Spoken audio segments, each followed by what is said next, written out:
काकचेष्टा वकोध्यानम श्वान निंद्रा तथैव च अल्पाहारी गृहत्यागी विद्यार्थीनाम इति पंचलक्षणम। यदि आपने कभी भी अध्ययन किया है कक्षा 8 तक तो यह श्लोक ज़रूर आपके सामने आया होगा।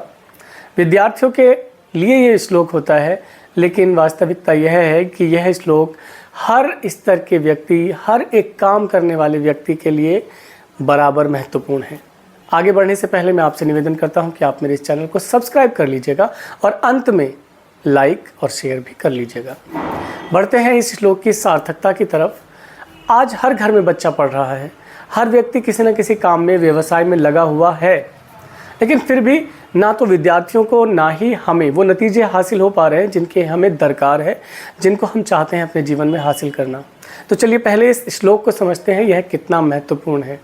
ज्ञान अर्जन के लिए आपके अंदर 5 गुण होने चाहिए। पहला गुण काक चेष्टा, कौवे जैसी चेष्टा होनी चाहिए। इसको मैं अपने अंदाज में आपको एक्सप्लेन करके बता रहा हूँ। आपको कहीं और अर्थ मिले, एक्सप्लेनेशन मिले तो आप उसे भी ग्रहण कर लीजिएगा। कोई विरोधाभास नहीं होना चाहिए आपकी सोच में या इस बात को लेकर। कौवे की जैसी चेष्टा ज्ञान को अर्जन करने के लिए होनी चाहिए। भारत में यह बहुत अच्छे से पता है कि बच्चे के हाथ में अगर एक माँ रोटी दे दे तो कौवा देखने के बाद उस रोटी को प्राप्त करने की चेष्टा करता, इतनी चेष्टा करता है कि वह इस बात का इंतज़ार करता है कि मम्मी बच्चे के पास से चली जाए तो मैं रोटी छीनकर तुरंत भाग जाऊँ। एक विद्यार्थी को ज्ञान के प्रति इतना सचेत होना चाहिए कि कब गुरु के मुंह से, कब किसी विद्यार्थी के मुंह से, कब किसी घटना से मुझे कुछ सीखने को मिलेगा, इतना उसे अपने आप को आतुर रखना चाहिए, जिज्ञासु होना चाहिए। इतनी चेष्टा उसमें होनी चाहिए। इच्छा नहीं, सिर्फ इच्छा तो बहुत छोटी सी चीज़ है। इच्छा तो मिठाई की दुकान पे जा रहे हैं हम लोग, मिठाई देखी, इच्छा करने लगी, खाएंगे, आगे निकल गए, बस भूल गए, ऐसा नहीं। चेष्टा, परम स्तर की जो इच्छा होती है उसे चेष्टा कहा जाता है। चाहे हम सोएं, जागें, दुख में हो, सुख में हो, लेकिन हम उस बात को नहीं भूलते जो चेष्टा होती है। फिर है वकोध्यानम, चेष्टा कर ली, ज्ञान भी हमें मिलने लगा, लेकिन ध्यान हमारा है नहीं, तो बगुले जैसा ध्यान, वकोध्यानम, बगुले जैसा ध्यान। बगुला शिकार करता है पानी के अंदर, वो अपना एक पैर से दूसरा पैर जब बदलता है तो पानी को हिलने नहीं देता और अपनी परछाई को भी बहुत कम मूवमेंट करता है, क्योंकि उसकी परछाई भी अगर हिलेगी तो पानी के अंदर की मछली भाग जाएगी। सोचिए कितना मुश्किल है उसका जीवन, उस मछली को पकड़कर खाने वाला। ठीक उसी प्रकार एक विद्यार्थी को ज्ञान अर्जन करते हुए या एक व्यक्ति को अपना लक्ष्य साधते हुए अपने आप को इतना एकाग्र रखना चाहिए कि उसे चाहे उसके जीवन में कितनी उथल पुथल हो रही हो, किंतु अपने लक्ष्य से कभी भटकना नहीं चाहिए। इतनी स्थिरता हमें होनी चाहिए, इतनी जो है, इतना ध्यान हमारे अंदर बन जाना चाहिए। काकचेष्टा वकोध्यानम। फिर आता है श्वान निंद्रा। श्वान कहते हैं कुत्ते को संस्कृत में, तो श्वान निंद्रा होनी चाहिए, नींद, इस पे काबू पाना है। कुत्ते जैसी नींद। अब कुत्ते तो 3 तरह के हैं, श्रेणी अगर देखी जाए। एक वो जो मेरी गली का है, मैं जाऊंगा, उठ जाएगा, लेटा हुआ होगा, सोता हुआ होगा, पूंछ हिलाएगा, ज़्यादा करेगा, घूमकर चक्कर लगाएगा, फिर आकर वहीं बैठ जाएगा। एक कुत्ता पालतू भी है, कुछ नहीं करेगा, बस मुंह करके ऐसे रखे रहेगा, आप उठ जाएंगे, पास से जाएंगे, आँख खोलकर देखेगा, ऐसे करेगा और फिर से सो जाएगा। एक दूसरे की गली का कुत्ता है, आप जाकर देख लीजिए, वहाँ पर भौंकेगा नहीं, काटने दौड़ेगा, कितनी ठंड हो, गर्मी हो, बरसात हो। तो जब हमारे सामने लक्ष्य हैं, उद्देश्य हैं, तो हमें मौसम की परवाह किए बिना, तमाम परेशानियों की परवाह किए बिना उसको हासिल करने के लिए सब कुछ करना चाहिए। अपनी नींद के वशीभूत हमें नहीं होना चाहिए।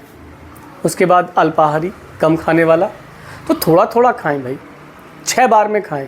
ये नहीं कि 4 समय का एक बार में खा लिया और फिर सो रहे हैं आप सुबह से शाम तक, रात को भी सो रहे हैं। इससे भी बड़ी बात यह है कि जब आपकी आंखें खुली होती है, आपकी दिमाग की आंखें नहीं खुली होती। वो आपको चलने फिरने के लिए, शौच मूत्र के लिए तो तैयार कर सकता है, लेकिन सीखने के लिए आपका ब्रेन तैयार नहीं होता।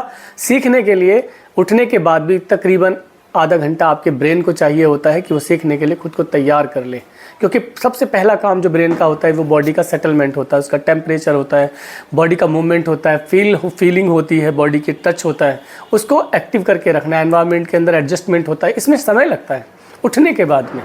क्योंकि अगर आप जानते हैं तो सोते समय और जागृति की अवस्था में हमारे बॉडी का टेम्परेचर, हमारी श्वसन अवस्था, बहुत सारी चीज़ों में परिवर्तन होता है। ये आसान चीज़ नहीं है। तो कई बार क्या होता है कि जब हम हमारे बीच में हमारे ऊपर नींद हावी हो जाती है, तब हमारी दिमाग की बत्ती गुल रहती है। इसलिए नींद पे आप लोग काबू पाइए। आपकी निंद्रा श्वान निंद्रा होनी चाहिए और ये भोजन से कंट्रोल हो सकती है, क्योंकि अगर आपने कुंभकर्ण की तरह खाया तो फिर नतीजे तो आप समझ सकते हैं कैसे आने वाले हैं। उसके बाद है गृह त्यागी।